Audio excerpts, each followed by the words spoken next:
ഇങ്ങനെ ഒരു അപ്രോച്ച്, ഒരു ലൈഫ് കോച്ച്, സംതിങ് ഹെൽപ്ഫുൾ അല്ലേ?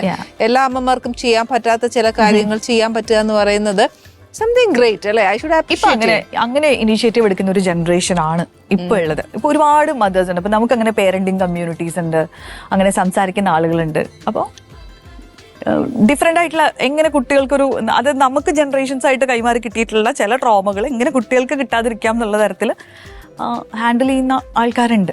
ഇപ്പൊ ഞങ്ങളുടെ പ്രായത്തിലൊക്കെ ഞങ്ങളുടെയൊക്കെ പിള്ളേർ ഒത്തിരി വളർന്നു കാണും. അപ്പൊ ഇനി അതല്ലല്ലോ, ഇനി വരുന്ന ജനറേഷൻ ആണെങ്കിലും നമുക്ക് അത് ഹാൻഡിൽ ചെയ്യാൻ. ഇപ്പം ആ ഒരു കാലഘട്ടത്തില് സ്ക്രീൻ ടൈം ഒരു പ്രശ്നമല്ലായിരുന്നു. സ്ക്രീൻ എങ്ങനെ TV മാത്രമല്ലേ ഒരു ചാലഞ്ച് ആയിട്ടുള്ളൂ. ഇപ്പോഴത്തെ കുട്ടികൾ ജനിച്ച് പല വീടുകളിലും ആളുകളില്ല നോക്കാൻ. മുന്നേക്കെന്ന് പറഞ്ഞ ഒരു കുട്ടീനെ നോക്കാൻ ഒരു ട്രൈബ് തന്നെ ഉണ്ടായിരുന്നു. ആളുകളില്ല, ആരെങ്കിലും ഒക്കെ കുട്ടീനെ നോക്കുമായിരുന്നു. ഇതിപ്പോ കുട്ടികളെ ശ്രദ്ധിക്കാൻ ആളില്ല. നമ്മൾ എല്ലാ തിരക്കുകളും കഴിഞ്ഞിട്ട് കിട്ടുന്ന സമയത്താണ് നമ്മൾ പേരന്റിങ് ചെയ്യാൻ പോകുന്നത്. ആ സമയത്തും നമ്മളും ബിസി ആയിരിക്കും ഫോണിൽ. അപ്പൊ നമ്മൾ കുട്ടിക്ക് ഒരു ഫോൺ വെച്ച് കൊടുക്കും. പല വീട്ടിലും ബേബി സിറ്റർ ആവുന്നത് ഇപ്പൊ മൊബൈൽ ഫോണാണ്. അത് ഞാൻ കണ്ടിട്ടുണ്ട്. സത്യം, ഓ ഡെഫിനറ്റ് ആയിട്ടും. അത് ശരിയാ. പണ്ടത്തെ പോലെ ജോയിന്റ് ഫാമിലിയിൽ എല്ലാവരും കൂടെ ഉള്ളതിട്ട് വളർന്നു വരുന്ന പോലെ ഒരു ഷെയറിംഗ് മെന്റാലിറ്റി, എല്ലാവരോടുമുള്ള റെസ്പെക്ട് എല്ലാം ഉണ്ടാവും അല്ലെ?